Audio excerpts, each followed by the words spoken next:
नमस्कार प्यारे बच्चों, आप सभी का स्टडी 91 के इस ऑनलाइन प्लेटफॉर्म पर मैं अमित आप सभी का हार्दिक स्वागत करता हूं। दोस्त, आप सभी के सामने आज की क्लास में जो हम सभी पढ़ने वाले हैं वह चैप्टर का नाम है विस्मृति एवं स्मृति पर। देखिए, स्मृति और विस्मृति चैप्टर बेहद इंपॉर्टेंट है। आप सभी के पेपर से यहाँ से क्वेश्चन पूछे जाते हैं दोस्त, तो अच्छे से क्लियर करेंगे, समझने का प्रयास करेंगे। तो सभी बच्चे एक बार सेशन को शेयर करते हुए क्लास को लाइक करेंगे। देखिए, ध्यान दीजिए, स्मृति चैप्टर में हम सभी क्या क्या पढ़ने वाले हैं, थोड़ा सा जानकारी प्राप्त करते हैं। स्मृति चैप्टर के अंतर्गत हम सभी पढ़ेंगे स्मृति के अंग की चर्चा करेंगे, अच्छी स्मृति की विशेषताओं पर देखेंगे, स्मृति के नियम, स्मृति के प्रकार या स्मृति की विशेषताएं या स्मृति के सिद्धांत, या यहाँ से क्वेश्चन आप सभी के पेपर में आया हुआ है। साथ साथ हम सभी विस्मृति के अंतर्गत विस्मृति के अर्थ हैं, विस्मृति के प्रकार है, विस्मृति के सिद्धांत है, विस्मृति के कारण है, क्या विस्मृति कम करने के प्रयास है। और ध्यान देंगे कुछ इसमें हम सभी क्या पढ़ेंगे, विस्मृति और स्मृति से संबंधित कुछ महत्वपूर्ण क्वेश्चन करेंगे जो आप सभी के पेपर में अलग अलग एग्जाम में आए हुए क्वेश्चन है। जैसे बात किया स्मृति विस्मृति, जो अलग अलग स्टेट हैं जहां पर यूपी टेट सुपर टेट आप सभी का हो रहा है। उसके साथ साथ बात करें आप सभी से संबंधित जो आपके सीटेट में पेपर पूछे गए हैं, उन सभी क्वेश्चन से संबंधित हम सभी प्रश्न करने की कोशिश करेंगे, क्योंकि स्मृति और विस्मृति चैप्टर से जो भी जहां भी क्वेश्चन आए हैं सभी क्लियर करेंगे। साथ बात करें दोस्त, आप सभी के सामने हिंदी इंडिविजुअल क्लास होगा और हिंदी इंडिविजुअल क्लास का इन्फॉर्मेशन है, वह इन्फॉर्मेशन कंप्लीट कोर्स के बारे में है दोस्त, और 1 साल की वैधता के साथ आपको प्रोवाइड होगा। साथ साथ बात करें 130 प्लस घंटे की क्लास आपको मिलेगी। 2 नंबर आप सभी के सामने दिया गया है, आप सभी इस नंबर पर संपर्क कर सकते हैं। कोई दिक्कत हो तो जरूर आप लोग इस बैच में ज्वाइन हो, आपके लिए बहुत ही महत्वपूर्ण जो क्लासेस चल रही हैं। बात करेंगे हम सभी अब स्मृति और विस्मृति पर चर्चा करेंगे। ध्यान देंगे, स्मृति और विस्मृति चैप्टर जो आप सभी के लिए है बेहद इंपॉर्टेंट है। सबसे पहले हम बात करेंगे स्मृति क्या है, साधारण अर्थों में जानने की कोशिश करेंगे स्मृति होता क्या है। ध्यान देंगे, कहा गया, इसमें लिखा गया है साधारण अर्थों में सीखी गई जानकारी को जरूरत पड़ने पर याद कर लेना ही क्या है, स्मृति है। मतलब जरूरत आपको जब पड़े तो जो सीखी हुई बात है उसको हम क्या कर लेना, याद कर लेना ही क्या है, स्मृति है। और आप ध्यान देंगे स्मृति की जो डिफिनीशन है, सारे के सारे डिफिनीशन आपके पेपर में आए हुए हैं, जो लिखे गए हैं डिफिनीशन या अलग अलग एग्जाम में अलग अलग बार आप सभी के पेपर में पूछे गए परिभाषाओं पर चर्चा करेंगे। जैसे वुडवर्थ की डिफिनीशन है, वेरी इंपॉर्टेंट है। वुडवर्थ जी क्या कहते हैं, पूर्व में सीखे गए ज्ञान, जो आप पहले से सीखे गए ज्ञान है, जो आपका पहले से सीखा गया नॉलेज है, ज्ञान है, वह प्रत्यक्ष उपयोग ही क्या है, उसका प्रत्येक उपयोग ही क्या कहलाता है, वह दोस्त स्मृति कहलाता है। अब ध्यान देंगे स्काउट ने क्या कहा, स्काउट ने कहा स्मृति एक आदर्शन पुनरावृत्ति है। देखिए, डिफिनीशन बहुत छोटे छोटे हैं और आप गलतियां करेंगे दोस्त, इसलिए आपको इस चैप्टर से संबंधित जो भी डिफिनीशन है इंपॉर्टेंट, ज्यादा से ज्यादा आपके डिफिनीशन से संबंधित क्वेश्चन ही पूछे गए हैं। अब ध्यान देंगे मैकडूगल ने क्या कहते हैं, मैकडूगल कहते हैं स्मृति से संबंधित, कहते हैं कि अतीत की घटनाओं को याद करना, जो अतीत में आपसे घटना घट चुकी है, अतीत के घटनाओं को याद करना, पहचान लेना, उसे क्या कर लेना, पहचान लेना कि ये अतीत के तत्व हैं, क्या है, अतीत के तत्व हैं और स्मृति है या स्मृति है। रायबर्न की डिफिनीशन है, रायबर्न जी क्या कहते हैं, अपने अनुभव को संचित रखने, अपने अनुभव को क्या करना, संचित रखने तथा अनुभवों को प्राप्त करने के कुछ समय बाद उन्हें वापस चेतना में लाने की जो शक्ति होती है उसे क्या कहते हैं, स्मृति कहते हैं। तो ध्यान देंगे दोस्त, यह जो डिफिनीशन है इंपॉर्टेंट है, वुडवर्थ की, स्काउट की डिफिनीशन, उसके साथ साथ मैकडूगल की डिफिनीशन और साथ साथ आपके रायबर्न की डिफिनीशन, चारों डिफिनीशन वेरी इंपॉर्टेंट है। और ज्यादा इंपॉर्टेंट, जो ज्यादा इसमें इंपॉर्टेंट है वह वुडवर्थ की डिफिनीशन है, क्योंकि वुडवर्थ ने इसके स्मृति के अंग भी दिए हैं। अब हम बात करेंगे आगे स्मृति के अंग पर चर्चा करेंगे। और स्मृति के अंग की बात करें, यह क्वेश्चन आप सभी के पेपर में हमको जहां तक पता है 2 से 3 बार पूछ लिया गया है, और 2 से 3 बार यह क्वेश्चन पूछा गया है या स्मृति के अंग के बारे में। और आपको किसके लिए पूछा गया, क्रम से सेट करने के लिए बोला जाए, क्रम से लगाने के लिए पूछा गया। मतलब यह सीक्वेंस है, आपको क्रमबद्ध तरीके से। सबसे पहले अगर पूछे जाए कि मनोवैज्ञानिक वुडवर्थ ने स्मृति के कितने अंग बताए हैं, तो आप कहेंगे 4 अंग बताए हैं। सबसे पहले तो यह क्वेश्चन पूछा जाता है स्मृति के अंग कितने हैं, तो आप कहेंगे 4 हैं। आपसे पूछा जाए किसने दिया, तो आप कहेंगे वुडवर्थ ने दिया। ये तो 2 क्वेश्चन हो गए। अब तीसरा क्वेश्चन जो पूछा जाता है वह पूछा जाता जो स्मृति के पहला क्या अंग है, तो आप कहेंगे पहला अधिगम होता है। और यही क्रम को आपको सेट करने के लिए सबसे पहले आपका क्रम क्या आता है, अधिगम करते हैं। आप कोई चीज लर्निंग करते हैं, फिर क्या करते हैं, उसको धारण करते हैं। पहले आप क्या करेंगे, अगर आपको स्मृति मतलब अपनी स्मृति में रखना है, तो स्मृति में जब आप करते हैं, मेमोरी में सेट करते हैं, तो हम क्या करते हैं, सबसे पहले अधिगम करेंगे, तभी तो हमारी मेमोरी सेट होगा। पहले अधिगम करेंगे, फिर हम उसको क्या करते हैं, धारण कर लेते हैं। फिर क्या करते हैं, पुनर्स्मरण करते हैं, पुनः उसको याद करने की कोशिश करेंगे, जिसे हम बोलते हैं पुनर्मनन बोलते हैं, जिसे हम कहते हैं रिकॉल, जिसे कहते हैं फिर से हम रिकॉल करते हैं। फिर इसका बाद हम पहचान करते हैं, भाई या जो हम याद किया मैंने उसका यूज कहाँ है, पहचान करते हैं, या इसे बोलते हैं प्रतिभिज्ञा बोलते हैं। इसको आपको याद रखने की जरूरत है। तो सबसे पहले अधिगम, फिर धारण, फिर क्या है पुनर्स्मरण, और लास्ट में क्या है पहचान। या आपके पेपर में क्रम से लगाने के लिए 2 से 3 बार पूछा गया है, किसने दिया है और कितने प्रकार के हैं, कितने अंग हैं, यह भी क्वेश्चन पूछा गया। तो वेरी इंपॉर्टेंट है, इसे अपने दिमाग में आप लोग सेट कर लें, कहीं ना कहीं पेपर में देखने को मिल सकता है। आगे हम बात करें अच्छी स्मृति की विशेषताओं पर चर्चा करते हैं। भाई अच्छी स्मृति की विशेषता क्या क्या है, इसको थोड़ा सा देखने का प्रयास करेंगे। कहा कि वुडवर्थ ने क्या कहा, कह रहा है कि वुडवर्थ ने ही अच्छी स्मृति की निम्नलिखित 6 विशेषता बताई है। अब किसने बताया है, यह भी आपको याद होना चाहिए, वुडवर्थ ने बताया है। वुडवर्थ ने जो 6 विशेषताएं बताई हैं उसको थोड़ा सा देख लेते हैं, क्या क्या विशेषता उन्होंने बताया। उन्होंने कहा कि शीघ्र जो है अधिगम, अच्छी क्या विशेषताएं हैं, जो आप शीघ्र अधिगम कर लें, मतलब उसको आपको जब शीघ्र अधिगम किए रहते हैं तो वह आपकी स्मृति में अच्छे तरीके से याद होता है, अच्छे तरीके से आप लर्निंग किए हैं। अगर अधिगम अच्छा तरीके से हुआ है, शीघ्र अधिगम हुआ, अच्छा अधिगम हुआ है, तो आपकी मेमोरी में वह सेट होता है, विशेषताएं हैं। आगे बात करें शीघ्र धारण, अगर आप शीघ्र क्या है उसको धारण कर लेते हैं तो आपका क्या स्मृति आपकी अच्छी होगी। उसके साथ साथ शीघ्र पुनर्स्मरण, आप उसको फिर से रिकॉल कर रहे हैं बहुत ही जल्दी, तो क्या है आपकी स्मृति मजबूत है। विशेषताएं हैं, स्मृति क्या है मजबूत है। आप अगर शीघ्र याद कर रहे हैं, शीघ्र याद कर रहे हैं, शीघ्र अधिगम कर रहे हैं, शीघ्र बात कर धारण कर ले रहे हैं, तो आपका स्मृति क्या है मजबूत है, विशेषताएं हैं। शीघ्र पहचान, अब आप शीघ्र पहचान कर पा रहे हैं कहां पर इसका यूज है, तो आपका इसका मतलब मेमोरी आपका मजबूत है, यह स्मृति की विशेषताएं हैं। अनावश्यक बातों को भूल जाना, जो आपके लिए आवश्यक है उसको याद रखना, जो अनावश्यक है भूल जाना, हटा देना अपने माइंड से, वह अच्छी स्मृति है। उपयोगिता, आपको वह चीज कहां पर उपयोग में आएगा, यूज में आएगा, वह आपके लिए महत्वपूर्ण। तो यार उन्होंने बताया 6 विशेषताओं पर बात की, किसने, वुडवर्थ ने बताया। 6 विशेषताएं आप सभी के सामने है, शीघ्र अधिगम, शीघ्र धारण, शीघ्र पुनर्स्मरण, शीघ्र पहचान, और साथ साथ बात करें तो शीघ्र जो है भूल मतलब अनावश्यक बातों को भूल जाना, और उपयोगिता। ध्यान देंगे स्मृति के नियम, स्मृति के नियम की बात कर लेता हूं। स्मृति के नियम की बात करें तो आपके सामने दिया है समानता का नियम, समानता का नियम यह स्मृति का नियम है। विषमता या विपरीत होने का नियम, और करा साहचर्य का नियम, और का आदत का निर्माण, या फिर करा निरंतरता का नियम। तो ये कितने हैं, ये 5 जो हैं आपके सामने क्या लिखे गए हैं, स्मृति के नियम लिखे हैं। स्मृति इसी के बेस पर चलती है, इसी के नियम के थ्रू चलती है।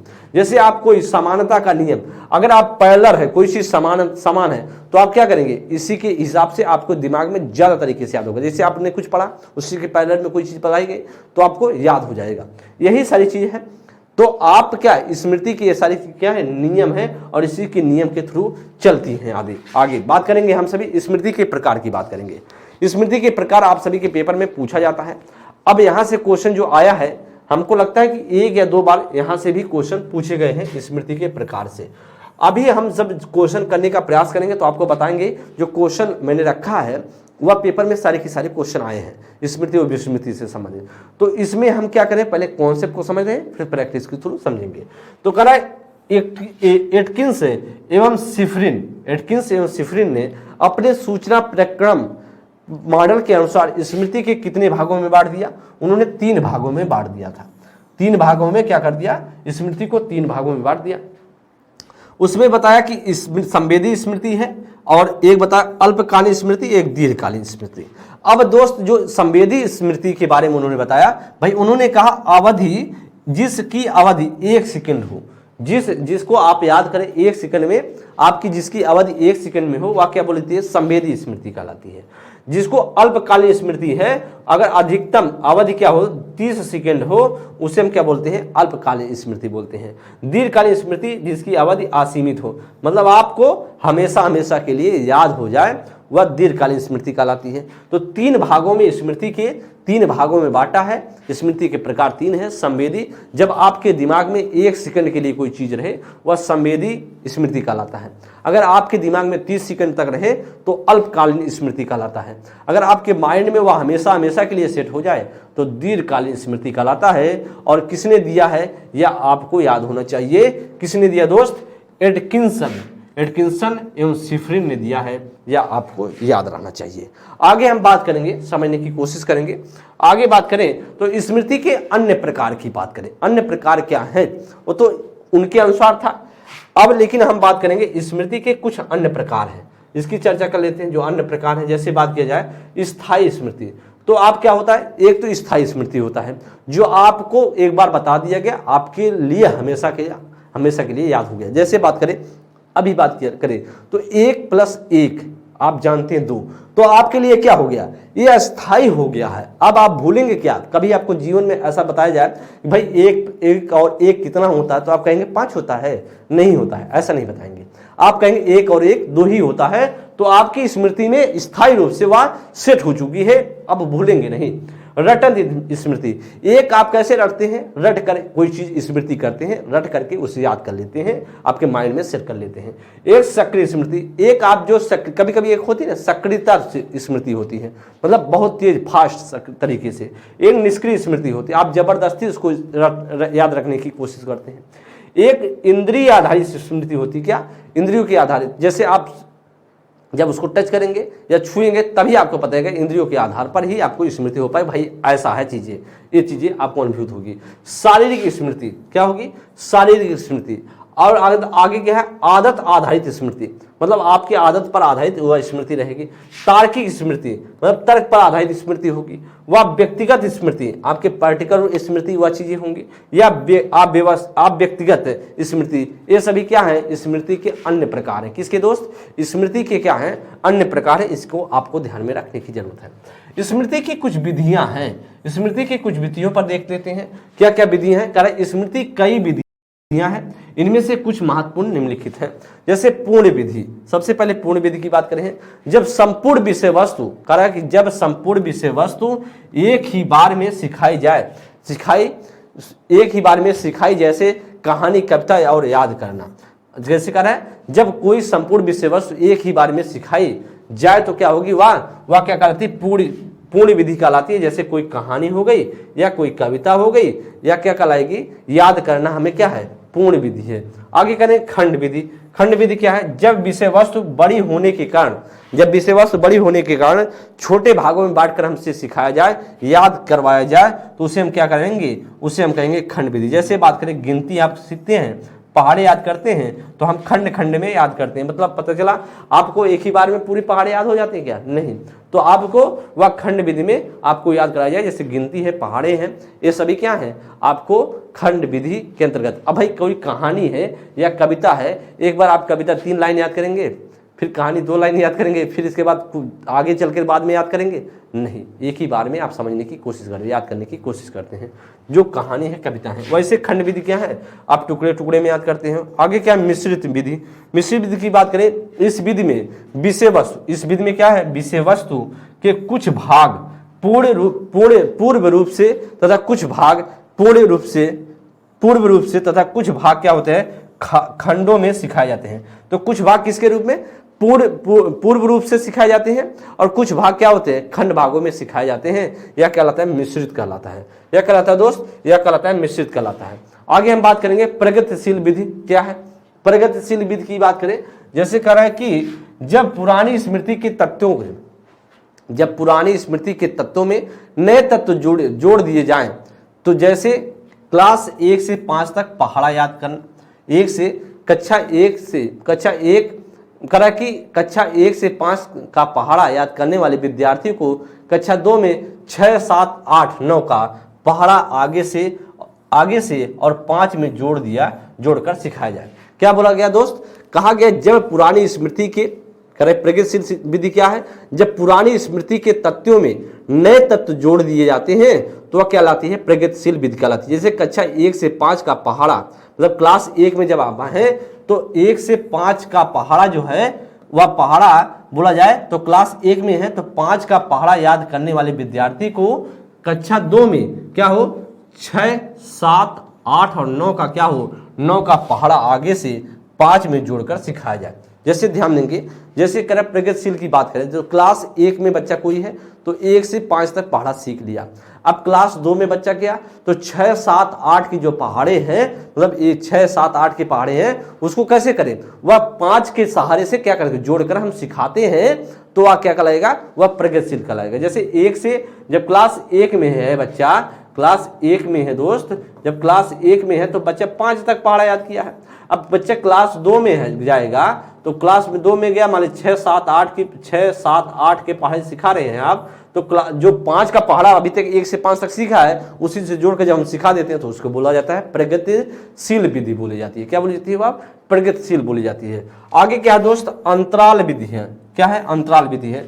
जब पहले याद की गई जानकारी और आगे याद की जाने वाली जानकारी के बीच, करा कि दोस्त करें, जब पहले याद की गई जानकारी, जब आप पहले से याद किए हैं जानकारी और आगे याद की जाने वाली जानकारी के बीच कुछ अंतराल दिया जाए ताकि पहले वाली जानकारी अच्छे से याद हो जाए, इसे क्या बोलते हैं? अंतराल विधि बोलते हैं। क्या बोलते हैं? अंतराल विधि। मतलब जब आपको पहले से दी गई जानकारी और बाद में जो जानकारी दी जा रही है उसके बीच अंतर दिया जाए तो उसको बोला जाता है अंतराल विधि। आगे बात करें सक्रिय विधि की बात करें, क्या होता है सक्रिय विधि? सक्रिय विधि की बात करें, जब बोलचाल के याद किया जाए, जब बोल कर क्या किया जाए? याद किया जाए, वह क्या कहलाता है? जब बोल के याद करते हैं आप तो आप बोला जाए सक्रिय विधि। जैसे बात करें निचली कक्षा में बोल कर क्या कविता याद करना, तो आप देख पा रहे हैं सक्रिय विधि है, अंतराल विधि है, प्रगतिशील विधि है। तो यह विधियों पर चर्चा हम सभी कर रहे हैं, सिखाने का आप सभी को प्रयास कर रहे हैं। तो यह प्रगतिशील विधि, अंतराल विधि, सक्रिय विधि, इन सभी को आप सीख गए होंगे, समझ गए होंगे, मुझे पूरा विश्वास है। आगे बात करें निष्क्रिय विधि क्या है? निष्क्रिय विधि क्या है दोस्त? कि बिना बोले मनन करके याद करना, ऐसा उच्च कक्षाओं में गणित आदि के सूत्रों को याद करना। जब आप निष्क्रिय कैसा होता है? जब मनन करके आप करते हैं, किसके आधार पर करते हैं? मनन करके कब याद करते हैं तो ऐसा कार्य कब करते हैं? उच्च कक्षाओं में। जैसे आप गणित के कोई सूत्र याद करते हैं तो निष्क्रिय विधि है। जैसे 8वां क्या? इंद्रिय आधारित, इंद्रियों द्वारा क्या करना? इंद्रियों द्वारा याद करना। कुछ स्मृतियां इंद्रिय आधारित विधि से सीखी जाती हैं, जैसे स्पर्श करके, स्वाद के आधार पर, गंध के आधार पर की गई स्मृति। जैसे कोई आपका स्वाद चख लिए तो आपको याद हो भाई ऐसा था, वो भी ऐसा चीज है, ऐसा वस्तु। तो कोई चीज किसी के बारे में याद कर ले, स्वाद के आधार पर, स्पर्श के आधार पर और स्मृति के आधार, मतलब गंध के आधार पर, तो इंद्रिय आधारित या क्या करना? याद करना होगा। आगे बात करें गतिविधि आधारित, क्या कर? गतिविधि आधारित स्मृति विधि। इस विधि में किसी सूचना को करके या व्यवहार में उतार कर याद किया जाता है। जैसे बात करें कंप्यूटर या तैयारी आदि का कौशल याद करना। जैसे तैयारी कंप्यूटर आदि का क्या करना? कंप्यूटर आदि तैयारी आदि का क्या करना? कौशल याद करना। क्या कहला? गतिविधि। मतलब गतिविधि का मतलब है करके जब आप कोई चीज व्यवहार में उतार करके सीखते हैं वह क्या कहलाएगा? गतिविधि आधारित कौशल स्मृति कहलाएगा। अब स्वर विधि क्या है? स्वर विधि में क्या कहता है? जब सुर, ताल या संगीत की वजह से कोई विषय वस्तु याद हो तो वह क्या कहलाएगा? वह कहलाएगा स्वर विधि। उसके द्वारा जैसे आप फिल्मों के गाने याद हो जाते हैं तो आप फिल्मों के गाने कभी बिना सुर ताल में याद करते हैं क्या? जब तक आप सुर ताल में बोलेंगे नहीं तब तक याद नहीं करते हैं। इसलिए गाने, जब फिल्मों के गाने आप याद करते हैं दोस्त, वह फिल्मों के गाने कैसे याद करते हैं? सुर ताल में करते हैं, याद करते हैं। रटंत विधि क्या है? रटंत विधि इस विधि में जानकारी के बिना समझे, मतलब इस विधि में क्या होता है? जानकारी के बिना समझे रट लिया जाए, उसे क्या कहेंगे? उसे हम रटंत कहेंगे। निचली कक्षाओं में जैसे आप क्या करते हैं? वर्णमाला को याद कर लेते हैं, गिनती को याद कर लेते हैं, और इस तरीके से विधि देखी जाती है जब आप निचली क्लासों में होते हैं। तो ऐसा कह रहा है कि आप रटन विधि का इस्तेमाल करते हो। स्मृति के अब हम कुछ सिद्धांत पर चर्चा कर लेते हैं दोस्त, या स्मृति के कुछ सिद्धांत जैसे चिन्ह का सिद्धांत, कर परिपक्वन का सिद्धांत या संघनन का सिद्धांत। ये तीन जो है आपके सामने सिद्धांत दिए गए हैं। और यह जो संघनन का सिद्धांत है आप सभी के पेपर में पूछा गया था। कब पूछा गया दोस्त? यूपी टेट की बात करें, यूपी टेट, ध्यान दें, यूपी टेट की बात करें, यूपी टेट 2017 में पूछा गया और 2018 में पूछा गया। 2017-18 में दोनों बार लगातार या पेपर में पूछा गया था कि जो संघनन का सिद्धांत है किससे संबंधित है, तो आप बताएंगे स्मृति के सिद्धांत से संबंधित है। इसमें से चिन्ह का सिद्धांत, आप चिन्ह के आधार पर कोई चीजें सीख जाते हैं वही कहलाता है स्मृति, वह चिन्ह के आधार पर सिद्धांत काम करता है। परिपक्वन के आधार पर जब आप परिपक्व हो जाते हैं तो आप सीख जाते हैं। संघनन का सिद्धांत, जब आप संघनन का मतलब यह होता है कि आपको क्या उसमें क्या आपको याद करना क्या छोड़ना है, संग्रहण करके याद करते हैं तो वह चीजें स्मृति पर डिपेंड करती हैं।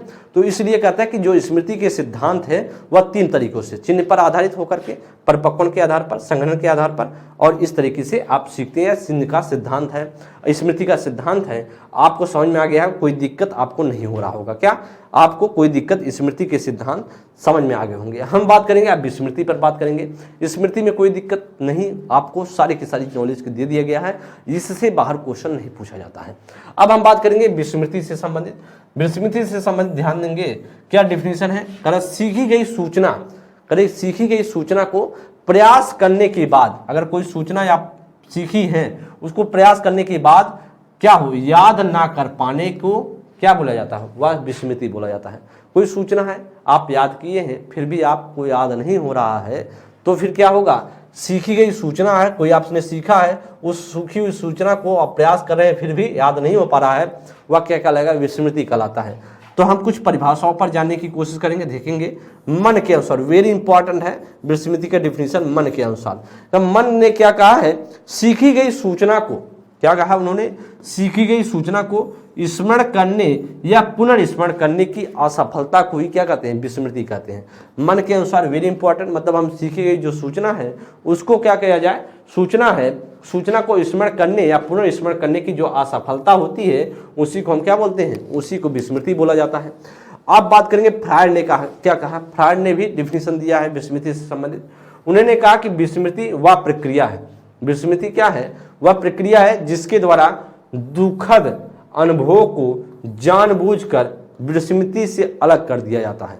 क्या कहता है विस्मृति के बारे में, क्या उन्होंने कहा, फ्रायड ने कहा कि भाई विस्मृति वह प्रक्रिया है, भाई विस्मृति वह प्रक्रिया है जिसके द्वारा जो दुखद अनुभव हैं को जानबूझकर क्या कर देता है, विस्मृति से अलग कर दिया जाता है, यही विस्मृति कहलाता है। और जेम्स ड्रेवर की डिफिनीशन देखेंगे विस्मृति, यह भी इंपॉर्टेंट है, जेम्स ड्रेवर की डिफिनीशन।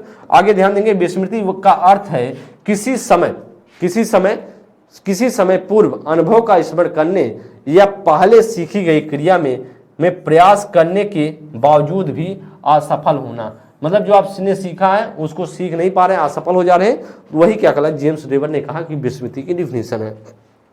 आगे ध्यान देंगे, विस्मृति के प्रकार की बात करेंगे। विस्मृति दो तरीके से होती है, विस्मृति के प्रकार दो हैं, विस्मृति के दो प्रकार हैं। जैसे बात करें निष्क्रिय विस्मृति और सक्रिय विस्मृति।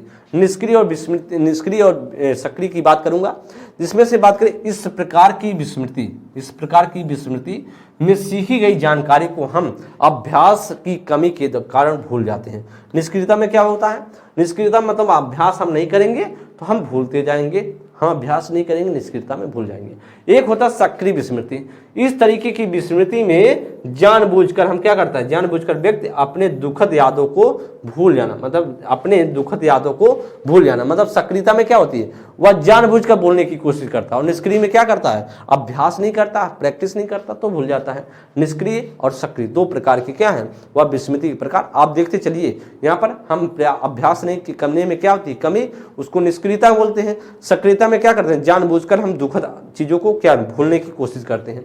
विस्मृति के सिद्धांत ध्यान देंगे, विस्मृति के सिद्धांत वेरी इंपॉर्टेंट, हम विस्मृति के सिद्धांत बताने की कोशिश करेंगे। जिसमें से अनाभ्यास का सिद्धांत है। अनाभ्यास का सिद्धांत आपसे पूछे तो किसने दिया है, सबसे पहले विस्मृति का अनाभ्यास का सिद्धांत आपसे कोई पूछे तो आप कहेंगे एबिंगहॉस ने दिया। किसने दिया है, एबिंगहॉस ने दिया। उनके अनुसार कहा गया, भाई कहा गया कि अनाभ्यास, जब आप अभ्यास नहीं करते तो भूल जाते हैं। कहा कि जब हम सीखी गई या बाद या बाद की गई जानकारी का अभ्यास नहीं करते हैं। जब हम कोई चीज का प्रैक्टिस नहीं करते हैं, अभ्यास नहीं करेंगे तो क्या करेंगे, तो भूल जाते हैं, जिसे थॉर्नडाइक ने भी इसी सिद्धांत को माना है। मतलब अगर आपसे पूछे अनाभ्यास का सिद्धांत किसने दिया, तो एबिंगहॉस ने दिया है। उसके साथ साथ आप ऑप्शन में ना रहे तो आप क्या कर देंगे, थॉर्नडाइक ने भी दिया। किसने, थॉर्नडाइक। अगर आपसे थॉर्नडाइक भी दिया है, उसके साथ साथ एबिंगहॉस मानते हैं। एबिंगहॉस ने तो दिया है, अगर आपके ऑप्शन में एबिंगहॉस ने तो दिया है, अगर ना ऑप्शन में रहे तो थॉर्नडाइक ने माना है, इसको भी ने माना है, यह भी ध्यान देंगे। तो यह भी कह रहा थॉर्नडाइक ने भी इसी सिद्धांत को माना है। आगे बात करेंगे दमन का सिद्धांत। दमन की सिद्धांत की बात करें तो दमन का सिद्धांत कहता है कि हमें जो कोई दुखद साचर, हमारे साथ दुखद कोई घटना घट जाती है तो हम जानबूझकर क्या करते हैं, भूलते हैं। उसी को क्या बोला जाता है, विस्मृति, जिसे हम सक्रिय विस्मृति कहते हैं। इस सिद्धांत के प्रतिपादक सिगमंड फ्रॉयड है। उनके अनुसार क्या है, उनके अनुसार जब हमारे साथ कुछ दुखद या अपमानजनक व्यवहार होता है तो हम उसे आसानी से भूल नहीं पाते हैं। अतः हम जानबूझकर उसे दुखद अनुभव को ताकत लगाकर क्या करते हैं, भुलाने की कोशिश करते हैं। इसीलिए इसे हम क्या बोलते हैं, विस्मृति का दमन का सिद्धांत। अब समझने की कोशिश कीजिए।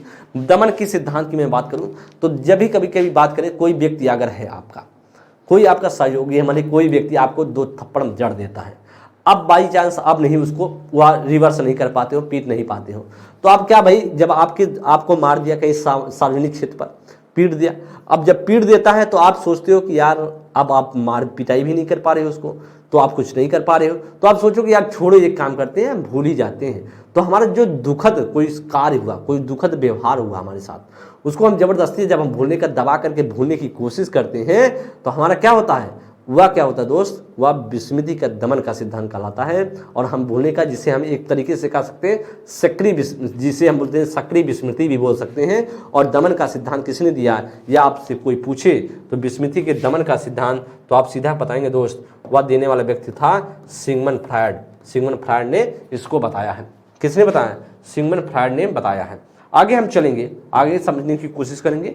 कहा कि चिन्ह ह्रास का सिद्धांत। अब भाई चिन्ह ह्रास का सिद्धांत क्या है, कहा कि दोस्त कि इस सिद्धांत के अनुसार हमारी स्मृति वस्तुओं एवं जानकारियों के चिन्हों के आधार पर याद रहती हैं। जैसे कोई वस्तु होती है, कभी कभी हमारी विस्मृति, जो स्मृति हम याद करते हैं, चिन्ह के आधार पर याद करते हैं। जब आप चिन्ह उसमें थोड़ा तालमेल बिगड़े तो हम भूल जाएंगे। अगर वह चिन्ह प्रयोग में ना रहे तो इस चिन्ह को हम क्या जाते हैं, भूल जाते हैं। जैसे पुराने 500 के नोट जो अब चलन में नहीं है, कैसे दिखते थे, इसे ना याद कर पाना। जैसे दिखते थे, ये कैसे दिखते थे, यहाँ ध्यान दें। जैसे अभी आपसे पूछा जाए कि कभी कभी आपका जो चिन्ह के आधार पर आप सीखे हो, जैसे मान लीजिए आप 1000 का नोट, आपको अगर आपसे पूछा जाए कि भाई ये बता दो कि आप 1000 का नोट कैसा था, थोड़ा सा आप एक बार सोचो 2000 जब 17 के आसपास, 17 में हमारे ख्याल से बंद हुआ है 1000 का नोट। और जब बंद हुआ तो अगर आपसे कोई कहे कि एक काम करो, 1000 का नोट था, 1000 का नोट, 2000 का नहीं, 2000 का नोट तो अभी जल्दी बंद हुआ है, जो 1000 का नोट है, आप बताओ कि 1000 का नोट जो कैसा था, थोड़ा सोच के बताओ। और आपको किसके आधार पर याद किए थे, आप उसको चिन्ह के आधार पर से याद किए थे कि भाई 1000 का नोट है, तो 1000 का नोट रेड कलर का था। अब रेड कलर का था तो आपको दिखता कैसे था, कहाँ पर क्या चित्र बना था, आपको जब आप किसके आधार पर याद किए थे, चिन्ह के आधार पर। वही कह रहा है कि जब आप चिन्ह के आधार पर सीखते हो, अब चिन्ह उसमें परिवर्तन हो गया, चिन्ह बदल गया, या चिन्ह के आधार पर जब सीखते हो तो वह प्रयोग में ना रहे, वह चिन्ह प्रयोग में ना रहे तो आप क्या होता है, आप भूल जाते हो, जिसे हम बोलते हैं चिन्ह ह्रास का सिद्धांत विस्मृति का है। एक बाधा का सिद्धांत वेरी इंपॉर्टेंट है। अब विस्मृति के बाधा का सिद्धांत आपसे पूछा जाता है। इस सिद्धांत के अनुसार अगर नई जानकारी पुरानी जानकारी में बाधा उत्पन्न करे तो हम उसे पुरानी जानकारी को भूल जाते हैं। जैसे नई जानकारी पुरानी जानकारी में क्या करे, नई जानकारी पुरानी जानकारी में क्या करे, बाधा उत्पन्न करे, तो उसे हम भूल जाते हैं। जैसे हिंदी माध्यम छोड़कर अंग्रेजी माध्यम अपनाने वाले बालक का हिंदी भाषा के कुछ शब्दों को भूल जाना। जैसे आप क्या करते हैं, बाधा में क्या था, जब आप कोई चीज़ सीखने की कोशिश करते हैं, कोई लैंग्वेज मान लीजिए आप फारसी भाषा सीखने की कोशिश कर रहे हो, फारसी भाषा सीखने को अब आपको दिक्कतें मान ली उत्पन्न कर रहा है, जब आपने हिंदी सीखा था आप अब बहुत दिक्कतें कर रहा है, तो आप क्या करो, जानबूझकर कुछ चीज़ें उसमें से भूल जाते हो। तो क्या पुरानी चीज़ें भूलने की कोशिश करते हो नई चीज़ें सीखने के लिए, वही कहता है दोस्त बाधा का सिद्धांत। क्या कहता है, वही कहता है बाधा का सिद्धांत। समझ गए होंगे, कोई दिक्कत नहीं हुआ होगा।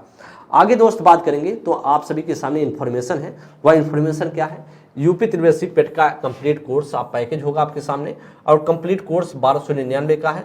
हिंदी इंडिविजुअल बैच की बात करें तो 249 का है, और आपको पेट कंप्लीट बुक लेनी है, डिटेल बुक लेनी है तो 299 का है, पेट प्रैक्टिस बुक लेनी है तो 90 रुपये का है, अगर कम्बो बुक लेनी है तो 380 का है।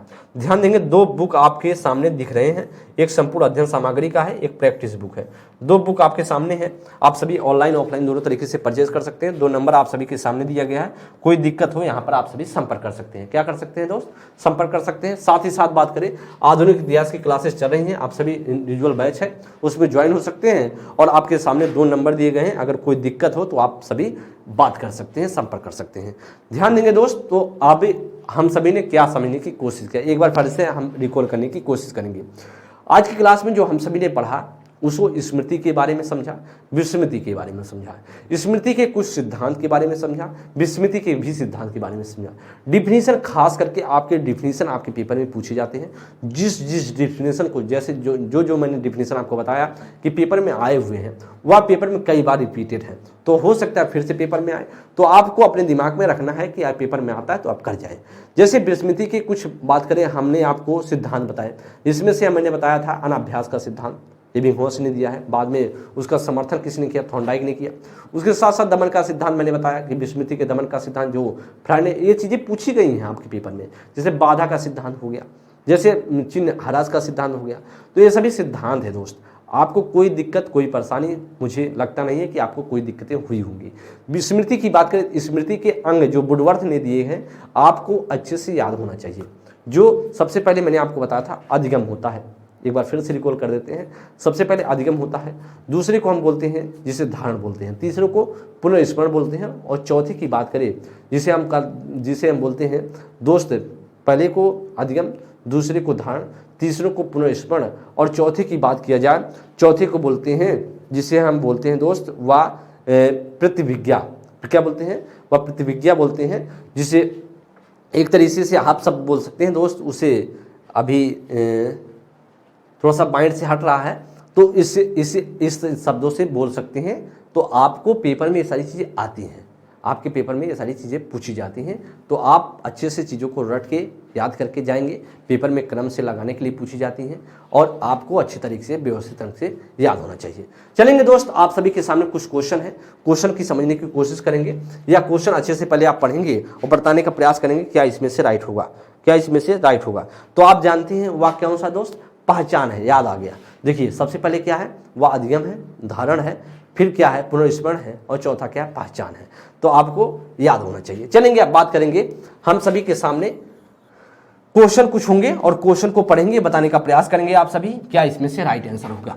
करेक्ट, वह स्मरण शक्ति जिसके द्वारा याद की गई, सारे के सारे क्वेश्चन पेपर में आए हुए हैं, इतना आपको ध्यान में रखना है। करेक्ट, वह स्मरण शक्ति जिसके द्वारा याद की गई सामग्री को बिना किसी जोड़ तोड़ के ठीक उसी रूप में पुनः पेश कर सकें, उसे क्या कहते हैं। मतलब आप कोई चीज़ें याद की हैं, मान लीजिए आपको डिफिनीशन याद करनी है, मैंने आपको बताया कि चलिए भाई आपको डिफिनीशन, किसी मन की डिफिनीशन है, वुडवर्थ की डिफिनीशन है, आपने रट लिया, अब बिना जोड़ तोड़ के आप उसी भाषा में, उसी लैंग्वेज में आपने बता दिया उसी डिफिनीशन को, तो करा कि उसे क्या कहते हैं, क्या पूरी स्मरण शक्ति बोलते हैं, रटने की स्मरण शक्ति बोलते हैं, या श्रेष्ठ स्मरण शक्ति बोलते हैं, या ये सभी बोलते हैं। ऑप्शन आप बताएंगे इसमें से क्या राइट होगा। अच्छा क्वेश्चन बताने का प्रयास करेंगे दोस्त, इसको क्या बोलते हैं, और आपके पेपर में आया हुआ है, या क्या है, पेपर में आया हुआ है, एमपी टेट के पेपर में आया, कहाँ पे आया है दोस्त, एमपी टेट के पेपर में आया है। इसे बताने का प्रयास करेंगे कहाँ पर, कौन सा इसमें से राइट होगा। तो दोस्त इसे क्या बोलते हैं, श्रेष्ठ स्मरण शक्ति बोलते हैं। क्या बोलते हैं, श्रेष्ठ स्मरण शक्ति बोलते हैं। राइट ऑप्शन होगा वह C is the right option. मतलब बिना जोड़ तोड़ के आप क्या कर दें, आपको उसको बता दें तो वह क्या कहलाता है, वह श्रेष्ठ स्मरण शक्ति कहलाता है। सी ऑप्शन राइट होगा। चलेंगे अच्छी स्मृति की विशेषताएं। चलिए अच्छे, मैंने बताया था अच्छी स्मृति की विशेषताएं आप सभी के पेपर में आई हुई क्वेश्चन है। क्या है, पेपर में आई है। आपको मैंने बताया था जो स्मृति की विशेषता किसने दिया है, स्मृति की विशेषताएं, स्मृति की विशेषताओं की बात करें तो मैंने आपको बताया यह स्मृति की विशेषताएं किसने दिया था, वुडवर्थ ने दिया था। किसने दिया था, वुडवर्थ ने दिया था। आपसे पूछ रहा है कौन सा इसमें से है, क्या पुनर्शीघ्र क्या है, शीघ्र पुनः स्मरण करना, शीघ्र पहचान करना, शीघ्र धारण करना, या ये सभी। आप बताएंगे कौन सा इसमें से राइट होगा, आप बताने का प्रयास करेंगे दोस्त। इसमें से राइट कौन सा होगा, राइट ऑप्शन कौन सा होगा दोस्त, बताएंगे। या क्वेश्चन दोस्त बात करें, यूपी टेट 2014 में पूछा गया क्वेश्चन है। कहाँ पर, यूपी टेट 2014 में पूछा गया क्वेश्चन है। और आप बताएंगे इसमें से कौन सा राइट हो, तो मैंने बताया था कि जो वुडवर्थ ने बताए थे 6 बताए थे। कितने बताए थे, स्मृति की विशेषताएं 6 विशेषताएं पर उन्होंने चर्चा किया था। किसने, 6 विशेषताओं पर। तो मैंने आपको शीघ्र पुनः स्मरण भी बताया था, शीघ्र पहचान भी बताया था, और बताया धारण भी बताया था। इसलिए हमारा जो राइट आंसर होगा ये सभी, D is the right option. Next question पर हम चलेंगे। कह कि निम्नलिखित में से कौन सा स्पष्ट की विशेषता नहीं है, स्पष्ट की विशेषता नहीं, आप बताएंगे इसमें से कौन सा राइट होगा। स्पष्ट स्मृति की विशेषता नहीं है। क्या है, स्पष्ट स्मृति यहाँ पर होगा दोस्त, स्पष्ट स्मृति। यहाँ पर सेंटेंस टाइप गलत हुआ है, स्मृति लिख देंगे, यहाँ पर लिखेंगे स्पष्ट स्मृति की विशेषता नहीं है। कौन सा इसमें से नहीं होगा, क्या अचेत होगा, क्या सुविचारित होगा, या जागरूकता होगा, या स्मरण शक्ति होगा। कौन सा इसमें से नहीं होगा, आप बताने का प्रयास करेंगे इसमें से कौन सा नहीं होगा। ध्यान देंगे दोस्त, इसमें से कौन सी विशेषता नहीं होगी। तो मैंने स्मृति की जो विशेषता अचेत है, कोई अचेत इस प्रकार से मैंने आपको नहीं बताया था। राइट ऑप्शन होगा, ए इज द राइट ऑप्शन। चौथा क्वेश्चन है, बुद्धि और स्मृति को नियंत्रित करने वाला मस्तिष्क का ग्रे मैटर विद्यार्थियों में अधिक मात्रा में होता है। पर्याप्त नींद लेने वाले बच्चों में, या स्वस्थ आहार लेने वाले बच्चों में, या तनावेश बचने वाले बच्चों में, या नियमित रूप से व्यायाम करने वाले बच्चों में। करा कि कौन से बच्चों में बुद्धि और स्मृति को नियंत्रित करने के लिए मस्तिष्क का ग्रे मैटर सबसे अधिक मात्रा में होता है। आप बताएंगे इसमें से कौन सा राइट होगा, इसमें से आप बताने का प्रयास करेंगे इसमें से कौन सा राइट होगा दोस्त। तो आप बताइए इसमें से कौन सा राइट होगा। मतलब बुद्धि और स्मृति जो नियंत्रित करने के लिए जो मस्तिष्क का जो ग्रे मैटर है, यह सर्वाधिक किसके द्वारा होता है, सर्वाधिक अधिक मात्रा में किसके पास होता है, बताएंगे दोस्त। करा पर्याप्त नींद वाले बच्चों में। भाई अगर आधा ज्यादा है, ध्यान देंगे, अगर बुद्धि आप पे ज्यादा बढ़ानी हो, आपको स्मृति ज्यादा बढ़ानी हो, तो पर्याप्त मात्रा में नींद लेंगे तो ऐसा हो पाएगा। तो अगर ऐसा होता तो आदमी 6 घंटे ना सो करके 24 घंटे में 20 घंटे सोता ही, बुद्धि बढ़ती भाई। तो इसलिए दोस्त गलत होगा। करा स्वस्थ आहार है, लेकिन उससे भी अच्छा क्या है, नियमित रूप से क्या करेंगे, आप व्यायाम करते हैं। जब नियमित रूप से आप व्यायाम करते हैं तो आप देखते नहीं कपालभाति है, तो अलग अलग प्रकार के व्यायाम है, उससे कि आपका माइंड जो है संतुलन सही होता है, आपको ज़्यादा टाइम तक चीज़ें याद होती हैं, आपका मस्तिष्क कभी दर्द नहीं करता, सिर कभी दर्द नहीं करता है। तो नियमित रूप से जब आप व्यायाम करते हैं तो फिर अच्छा होगा। निम्नलिखित में से स्मरण करने की कौन सी विधि है, निम्नलिखित में से स्मरण करने की कौन सी विधि है, मिश्रित विधि है, या विचार साचर विधि है, या ये भी दोनों है, उपयुक्त में से कोई नहीं। तो मैंने आपको बताया था स्मरण की विधियों पर मैंने चर्चा किया था, उसको बताने का प्रयास करेंगे आप सभी। स्मृतियों की विधियों पर मैंने चर्चा किया था दोस्त, बताने का प्रयास भी किया था आपको, वही चीजें पूछी गई हैं सारे के सारे। आपको देखिए ये सारे क्वेश्चन क्या है, एमपी टेट में पूछा गया क्वेश्चन है। कहां पर है, एमपी टेट में पूछा गया क्वेश्चन है दोस्त। तो एमपी टेट में क्वेश्चन पूछा गया, तो इसका मतलब है कि आपको मैंने जो थ्योरी बताई वह थ्योरी से आपकी आई हुई क्वेश्चन है सीधे। तो आपका जो मैंने मिश्रित भी बताया था, विचार साचर भी बताया था, तो राइट ऑप्शन होगा, C is the right option. Next question पर चलेंगे 6 नंबर के लिए। निम्नलिखित में से कौन सा कारक स्मृति से संबंधित नहीं है, कौन सा कारक स्मृति से संबंधित नहीं है। कारक की क्या पहचान है, क्या धारण है, क्या पुनर्स्मरण है, अनुभूति है। मैंने आप बताया था दोस्त, मैंने आपको यही तो बताया था। देखिए मैंने आपको बताया वुडवर्थ ने कितने अंग बताए, वुडवर्थ ने स्मृति के कितने अंग बताए, 4 अंग बताए। अब 4 अंग में मैंने आपको बताया था सबसे पहले क्या होता, अधिगम होता है। दूसरा मैंने बताया था धारण होता है। तीसरा मैंने बताया था जिसे पुनर्स्मरण बोलते हैं। या जो चौथा मैंने बताया था उसे बताया था पहचान बोलते हैं। अब चारों या आपको मैंने बताया था, तो करेक्ट कौन सा इसमें से नहीं है, मतलब आपको निगेटिव ढूंढना है। तो निगेटिव तो पहचान तो होता है, धारण भी होता है, पुनर्स्मरण भी होता है, लेकिन अनुभूति कोई किसी प्रकार का या स्मृति से संबंधित नहीं है, या स्मृति से संबंधित कारक कोई नहीं है। आगे चलेंगे, डी ऑप्शन इसमें से राइट होगा। क्या होगा? इसमें से डी ऑप्शन आपका राइट होगा। चलेंगे दोस्त, या आपके यूपी टेट में पूछा गया था 2013 में, या क्वेश्चन कहाँ पूछा गया था? यूपी टेट में पूछा गया था, जूनियर के पेपर में पूछा गया था। यूपी टेट के जूनियर के पेपर में पूछा गया था 2013 में, जूनियर के पेपर में। तो जान समझते रहिए कि आपको कहाँ पर चीजें पूछी गई हैं। हर बार कभी न कभी एक क्वेश्चन पूछा ही गया है स्मृति विस्मृति से। तो दो नेक्स्ट क्वेश्चन पर चलेंगे। करा वुडवर्थ के अनुसार स्मृति का आयाम नहीं है, करा धारण, पुनर्स्मरण, करा पहचान या तर्क करना। तो मैंने बताया था कौन सा इसमें से नहीं होगा, तो मैंने बताया था 4 आयाम है। 4 आयाम है। 4 आयाम किसने द्वारा बताया? जो वुडवर्थ ने बताया था, जिसमें धारण भी बताया था, अधिगम भी बताया था, पुनर्स्मरण और पहचानना भी बताया था, लेकिन तर्क करना कोई नहीं बताया था। राइट ऑप्शन होगा D is the right option. समझ गए होंगे, डी ये आपको मैंने नहीं बताया था। तर्क करना कोई बताया था क्या? नहीं बताया था। स्मृति के मैंने वुडवर्थ ने जो बताया है वह 4 बताए हैं। 4 बताए तो आपको समझ में आ गया होगा, कोई तर्क करना कोई नहीं था। और दोस्त यह बात करें, आप सभी के 2016 में पूछा गया क्वेश्चन है। कहां पर पूछा गया दोस्त? ध्यान देंगे। या दोस्त कहां पर पूछा गया है? यूपी टेट 2016 में क्वेश्चन पूछा गया है। यूपी टेट 2016 में 1 से 5th के पेपर में। देख पा रहे हैं आप लोग कि हर बार पेपर रिपीटेड, हर बार क्वेश्चन, अब जब पेपर में हुआ है तब तक स्मृति विस्मृति से क्वेश्चन पूछेगा। इसलिए आपको ध्यान देना है, यह चैप्टर बेहद इंपॉर्टेंट है। मैं इस वजह से बता रहा हूं कब क्वेश्चन पूछा गया है, जिससे आपको स्पष्ट हो पाए। मेरा प्रयास ये है कि आपको बताने का प्रयास यही रहता है कि आप चैप्टर को कब कैसे पढ़ें, कितना इंपॉर्टेंस दें, हर चैप्टर को बेहतरीन तरीके से सीखें। क्योंकि ऐसा नहीं है कुछ पार्ट आपके पढ़ लेने से आपको 30 में 30 नंबर मिल जाएगा। आप अपना संकोच, अपने जो भ्रम है, अपने दिमाग में जो भ्रम पाले हैं कि मैं कुछ चैप्टर पढ़ लूंगा मेरा पूरा नंबर हो जाएगा, तो फिर आप अपना भ्रम दूर कर लीजिए। आपको हर चैप्टर पढ़ना, हर चैप्टर आपके लिए इंपॉर्टेंट है। आप ऐसा नहीं कोई चैप्टर विशेष है तो आपको, जैसे मान लीजिए शैशवावस्था, बाल्यावस्था, किशोरावस्था है।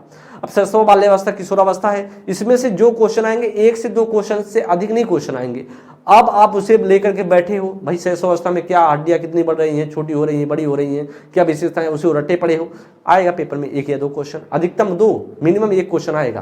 तो आप अधिकतम 2 हो सकता, नहीं 2 भी नहीं हो सकता, 1 ही होगा। यह चैप्टर आपको छूट गया तो गलती हो जाएगी पेपर में। इसलिए ध्यान देंगे, पेपर अगर आपको क्वालिफाइड करना है, पास होना है, अच्छा नंबर लाना है, तो हर चैप्टर को आप इंपॉर्टेंस देने की कोशिश करो कि किस चैप्टर से कहाँ पे क्वेश्चन पूछा गया है। इसीलिए मैं लिख रहा हूँ, कोई और विशेष ध्यान नहीं, इसीलिए वजह से मैं चीजें लिखता चल रहा हूँ आपको।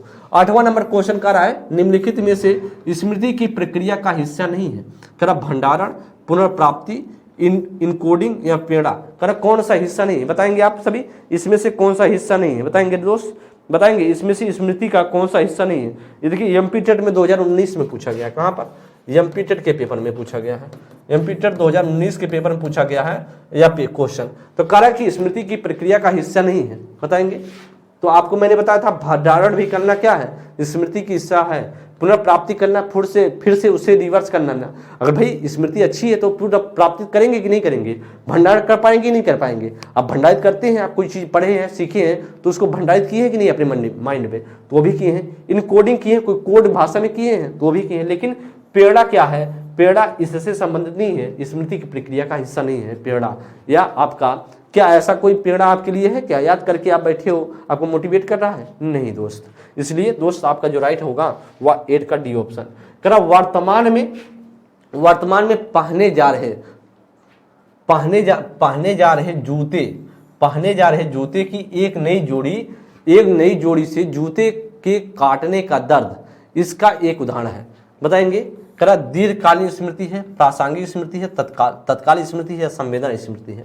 करा वर्तमान में क्या करा दोस्त? वह करा है कि दोस्त आपसे कह रहा है दोस्त, वह कह रहा है कि आपसे पूछ रहा है क्या होगा वर्तमान में पहने जा रहे, जैसे वर्तमान में आप जूते पहन रहे हैं, वर्तमान में पहने जा रहे जूते एक नई जोड़ी से जूते के काटने का दर्द, इसका क्या है? बताएंगे। इसका किसका उदाहरण होगा? मतलब कोई जूता, आप वर्तमान में पहने जा रहे जूते, कोई जूता पहन रहे हैं, एक नई जोड़ी है वह जूते के काटने का दर्द, मतलब आपको कहीं पर दिक्कत होगा, छोटा होगा, काट रहा है। तो कह रहा कि इसका क्या मतलब है, एक उदाहरण किसका है, दीर्घकालीन स्मृति का है या प्रासंगिक स्मृति का है या तत्कालीन स्मृति का या संवेदना का है। तो आपको काट रहा है तत्कालीन है, तत्कालीन मैंने बताया था, तो क्या होगा, वह राइट ऑप्शन होगा, C is the right option. क्या होगा, C is the right option होगा। तो संवेदी के लिए मैंने बताया था, जो संवेदी के लिए बताया था 1 सेकंड बताया था और 30 सेकंड मैंने तत्कालीन के लिए बताया था। राइट ऑप्शन क्या होगा, वह C is the right option. Next question पर चलेंगे। निम्न में से किस विधि का उपयोग स्मृति के मापन के लिए नहीं किया जाता। करेक्ट, किस विधि का उपयोग स्मृति के मापन के लिए नहीं किया जाता है। प्रत्याह्वान विधि या तार्किक विधि या पहचान विधि या पुनर्सीखना विधि। आपको लिए आपको बहुत आसान क्वेश्चन है, बहुत अच्छा क्वेश्चन है। बताएंगे 10 नंबर के लिए क्या इसमें से राइट होगा। आपसे पूछा जा रहा है इसमें से क्या राइट होगा। दोस्त ध्यान देंगे, यह क्वेश्चन आप सभी के 2016 में पूछा गया था। 1 से 5th के पेपर में, 1 से 5th के पेपर में यूपी टेट के 2016 में पूछा गया है, यूपी टेट के। अब बताएंगे आप सभी से क्या इसमें से राइट होगा। मैंने आपको बताया था किस विधि का मापने में नहीं किया जाता। तो मैंने दोस्त आपको बताया था, ध्यान देंगे, मैंने आपको बताया था वुडवर्थ ने कितने बताए थे, वुडवर्थ ने 4 अंग बताए थे। अब 4 अंग जो बताया था उसमें से अब मिला लीजिए 4 अंग क्या बताया था। मैंने आपको बताया था सबसे पहले अधिगम बताया था, तो अधिगम कहीं है नहीं, तो अधिगम को हटा दीजिए। दूसरा मैंने बताया था धारण करना, धारण है क्या, धारण कहीं है, धारण करना वह क्या है, पुनर्सीखना या तो है, पहचान करना या भी होता है, प्रत्याह्वान करना या भी होता है, लेकिन तार्किक विधि नहीं है। राइट ऑप्शन होगा हमारा बी। तो आपको मैंने बताया था अधिगम, धारण, पुनर्स्मरण और चौथा जो मैंने बताया था आपको वह दोस्त बताया था पहचान। तो आपको दे प्रत्याह्वान, जो प्रत्याह्वान विधि है इसी को बोला जाता है पहचान भी बोला जाता है। पहचान विधि, पुनर्स्मरण विधि और तार्किक विधि ऐसा कुछ नहीं है, या मापन करने के लिए नहीं किया जाता है स्मृति को, और इसके लिए और सारी विधियां इस्तेमाल की जाती है। जैसे प्रत्याह्वान विधि भी की जाती है, पहचान विधि की जाती है। आपको कितने अच्छे से कितना चीज़ों को पहचान रहे हैं वो आपकी स्मृति पर डिपेंड करता है, इसलिए पुनर्सीखना यह भी आपकी स्मृति पर डिपेंड करता है, लेकिन तार्किक विधि स्मृति पर क्या ध्यान देगा। तो आपका राइट ऑप्शन होगा वह B is the right option. 11 number question के लिए बताएंगे, या क्वेश्चन पूछा गया था 2017 यूपी टेट की बात करें, यूपी टेट आपके 2016 में पूछा गया था, 2017 में पूछा गया था और 2018 में पूछा गया था। दोनों पेपर में यूपी टेट के प्राइमरी के पेपर में पूछा गया था। देख पा रहे हैं आप कि आपको हर साल जब यूपी टेट हुआ है हर साल स्मृति विस्मृति से क्वेश्चन पूछा गया है, इसलिए ध्यान देंगे। संगणन सिद्धांत निम्न में से किससे संबंधित है।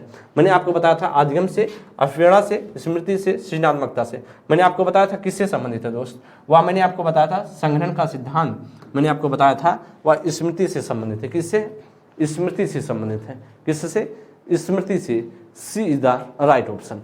नेक्स्ट क्वेश्चन पर चलेंगे, नेक्स्ट क्वेश्चन चलेंगे अगले क्वेश्चन पर। तो हम देख पा रहे हैं, देखिए दोस्त, मैं जो बताने का प्रयास सीधा यही कर रहा हूं कि मैंने जो चैप्टर अभी आपको बताया स्मृति विस्मृति चैप्टर कि क्वेश्चन जो थ्योरी में पढ़ा है, जो हमने कॉन्सेप्ट पढ़ाने की कोशिश किया, पूरा क्वेश्चन जो पेपर में आए हैं सभी क्वेश्चन को मैंने थ्योरी में सारी चीज़ें पढ़ा चुके हैं। तो आपको गलती नहीं करना है, आपको सीखना है।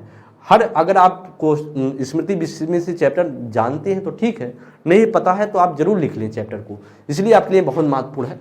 कर सीखी हुई बात को स्मरण रखने या पुनः स्मरण रखने की सफलता क्या कहलाती है। क्या कहते हैं, पुनः स्मरण, विस्मृति, संवेदना, स्मृति। आप बताएंगे दोस्त इसमें से क्या राइट होगा। करे कि असफलता है, करे कि पुनर् जो है असफलता, मतलब आप जो सीखे हैं, जो स्मरण किए हैं उसको पुनः स्मरण नहीं कर पा रहे हैं, उसको असफलता आपको हो रही है, तो क्या कहलाएगी, वह पुनः स्मरण कहलाएगी, विस्मृति क्या कहलाएगी। तो आप जानते हैं दोस्त वह विस्मृति कहलाएगी। सीधा सा मतलब क्या है, वह क्या कहलाएगी, वह दोस्त विस्मृति कहलाएगी। आपको इतना तो पता होगा, वह क्या कहलाएगी दोस्त, वह विस्मृति कहलाएगी। दोस्त वह क्या कहलाएगी, विस्मृति कहलाएगी। तो आपका जो राइट ऑप्शन होगा B is the right option. अब बात कर लेते हैं या पेपर में कब पूछा गया।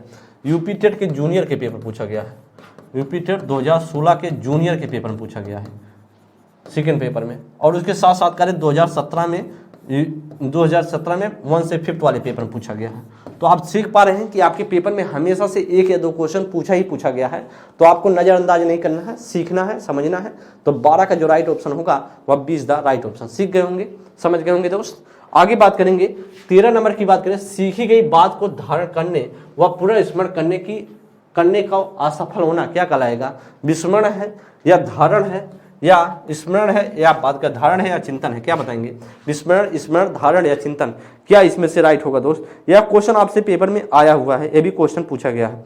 बात करेंगे कब आया है दोस्त, तो आपके जूनियर के पेपर में, यूपी टेट के जूनियर के पेपर में आया है, जूनियर के पेपर में आया है, और जूनियर के पेपर में 2017 में आया है। अब ध्यान देंगे कर कि सीखी गई जो बात है, जो सीखी गई जो बात है उसको धारण करने में क्या हो रहा है, पुनर्स्मरण करने में क्या असफल हो रहे हैं। इसका मतलब जब आप सफल होंगे तो क्या होगा राइट ऑप्शन दोस्त, वह विस्मरण ही कहलाएगा, विस्मरण कहलाएगा ना। जब आप सीख नहीं पा रहे, याद नहीं कर पा रहे हैं, वह विस्मरण है, सीधा सा मतलब है। उसमें ज़्यादा सोचने समझने की कोशिश मत कीजिए, सीखते हुए चलें दोस्त। आगे चलेंगे 14 नंबर के लिए। कर निम्नलिखित में से कौन सा भूलने का सिद्धांत है? क्या प्रतिस्पर्धात्मक अवरोध, या प्रतीपकारी अवरोध, या प्रतिबोधित अवरोध, या कर प्रतिच्छायित अवरोध? बताएंगे क्या इसमें से राइट होगा। अब बताएंगे इसमें से क्या राइट होगा दोस्त, क्या इसमें से करेक्ट ऑप्शन होगा। अच्छा क्वेश्चन है, बताएंगे दोस्त इसमें से क्या राइट होगा। निम्नलिखित में से कौन सा भूलने का सिद्धांत है, बताएंगे इसमें से क्या राइट होगा। क्या आप क्वेश्चन पढ़ें और बताने का प्रयास करेंगे क्या इसमें से राइट होगा। तो जानते दोस्त यह क्या होगा, प्रतीपकारी अवरोध है। जब भूलने का सिद्धांत है, निम्नलिखित में से कौन सा भूलने का सिद्धांत है या विस्मृति का सिद्धांत है, वह प्रतीपकारी अवरोध है। क्या होगा, वह प्रतीपकारी अवरोध है, इसलिए आप भूलते हैं, जिसे हम बोलते हैं क्या, प्रतीपकारी अवरोध या भूलने का एक सिद्धांत है। राइट ऑप्शन होगा B is the right option. Next question पर चलेंगे 15 नंबर के लिए। निम्नलिखित में से कौन सा भूलने का कारण नहीं है, कौन सा इसमें भूलने का कारण नहीं। चलेंगे मानसिक द्वंद्व है, या पुनरावृत्ति का अभाव है, या सीखने की मात्रा है, या शिक्षक की योग्यता है। दोस्त बताएं इसमें से अच्छा क्वेश्चन है। आप देखिए कह कि कौन सा भूलने का कारण नहीं है। भाई मानसिक द्वंद्व होगा तो आप भूलेंगे, सही है। कह पुनरावृत्ति का अभाव, अगर याद नहीं करेंगे तो भी भूलेंगे। अगर बार बार रिकॉल नहीं करें तो भूलेंगे ही ना। सीखने की मात्रा, अगर सीखने की मात्रा अगर ज़्यादा हो गई या कम हो, अगर ज़्यादा मात्रा में आप सीख रहे हैं एक ही बार में तो भूलेंगे। कह शिक्षक की योग्यता, भाई शिक्षक की योग्यता से आपके भूलने पर क्या डिपेंड पड़ता है, क्या इफेक्ट पड़ता है, क्या कोई नहीं इफेक्ट। इसीलिए दोस्त हमारा क्या होगा, D is the right option. क्या होगा दोस्त, यह हमारा राइट ऑप्शन इसमें से क्या होगा, समझ पा रहे हैं आप, इसमें से क्या राइट होगा, डी ऑप्शन राइट हो जाएगा। अब देख लेते हैं पेपर में कब पूछा गया है, थोड़ा सा हम बताने की कोशिश करूंगा, ध्यान देंगे। यह आप सभी के पेपर में पूछा गया था, या 2016 में पूछा गया है। कब पूछा गया, यूपी टेट के, देख पा रहे हैं कितने क्वेश्चन है, यूपी टेट के 2016 में पूछा गया है, और 2016 के पेपर में पूछा गया प्राइमरी के पेपर में 1 से 5th तक। तो दोस्त इसमें से जो राइट ऑप्शन होगा 15 का D is the right option. देखिए दोस्त जो मैंने बताने का प्रयास किया, आपको सिखाने का प्रयास किया, 15 क्वेश्चन आप सभी के सामने था स्मृति विस्मृति से चैप्टर से, और मैंने यह प्रयास किया कि आपके पेपर में जैसे स्मृति विस्मृति चैप्टर को आप ज़्यादा नज़रअंदाज करने की कोशिश करते हो, सोचते हो कि अरे ठीक है पढ़ लूँगा, तो इससे क्या होता है कि आपका नंबर कम हो जाता है, आपको दिक्कतें हो जाती हैं। क्योंकि जो आपके पैडागोजिकल थोड़ा सा क्वेश्चन है उसको तो हम सॉल्व कर लेते हैं, लेकिन जो थोड़ा सा फैक्ट पूछ लिया गया, मान लिया डिफिनीशन पूछ ली गई स्मृति विस्मृति से, या अंग पूछ ली गई स्मृति से, क्योंकि स्मृति का अंग जो वुडवर्ड के द्वारा दिया गया वो बहुत महत्वपूर्ण है। आपने देखा कई क्वेश्चन उससे पूछे गए हैं, तो इसलिए मैं बताने का यही प्रयास कर रहा हूँ कि आप किसी क्वेश्चन को, किसी चैप्टर को नज़रअंदाज ना करें, अच्छे से पढ़ें, कॉन्सेप्ट को सीखें। अगर ना आ रहा हो जरूर आप अपनी कॉपी में नोट कर लें और व्यवस्थित तरीके से पढ़ने की कोशिश करें दोस्त। नेक्स्ट क्लास में मिलेंगे, आप सभी को मैं कॉन्सेप्ट समझा रहा हूँ, सिखा रहा हूँ, और मेरा प्रयास यही जारी है कि मैं समझाता चलूँ, पढ़ाता चलूँ। अगले क्लास में हम सभी किसी नेक्स्ट टॉपिक पर बात करेंगे, किसी नेक्स्ट चैप्टर पर कुछ विशेष करने की कोशिश करेंगे, कुछ अच्छा करने की कोशिश करेंगे दोस्त। आप सभी ऐसे ही पढ़ते रहें, स्वस्थ रहें, मस्त रहें, चीज़ों को रिकॉल करते रहें, और जब क्लास एक बार एंड हो जाए तो एक बार आप सभी पॉजिटिव कमेंट करने की कोशिश कीजिए कि क्लास कैसी लगी, जरूर आप लोग बताएं। आप सभी के कमेंट का मुझे क्या होता है, बेसब्री से इंतजार होता है कि आप क्या चीज़ें कहने की कोशिश कर रहे हो, क्या और पढ़ाया जाए, क्या सिखाया जाए। जरूर अपनी राय जरूर दें दोस्त, क्योंकि आप और हमारे बीच जो बात करने का तरीका है, मतलब आप और हम अलग अलग दूर दूर बैठे हैं, हम ऑनलाइन पर के माध्यम से आपको पढ़ा रहे हैं, सिखा रहे हैं, तो हमारा आपका दूरी ज़्यादा है। अगर दूरी ज़्यादा है तो एक ही रास्ता है जो हम दोनों को जोड़ सकता है। क्या है जोड़ने का, वह है कमेंट बॉक्स। जब आप कमेंट में कोई चीज़ें कह देते हैं, बातें कह देते हैं, तो उसे हम जब देखते हैं कि हाँ भाई बच्चों को यही चाहिए चीज़ें, बच्चे पढ़ना चाहते हैं, तो उसी हिसाब से मैं देने का प्रयास करता हूँ, समझाने का प्रयास करता हूँ। तो आप ज़रूर अपनी राय जरूर दिया करें, हर वीडियो में, हर कमेंट के माध्यम से सभी बच्चे जरूर दिया करें, और सेशन को शेयर भी कर दिया करें मित्र। अगली क्लास मिलेंगे, तब तक के लिए बहुत बहुत धन्यवाद। थैंक यू मित्र, नमस्कार।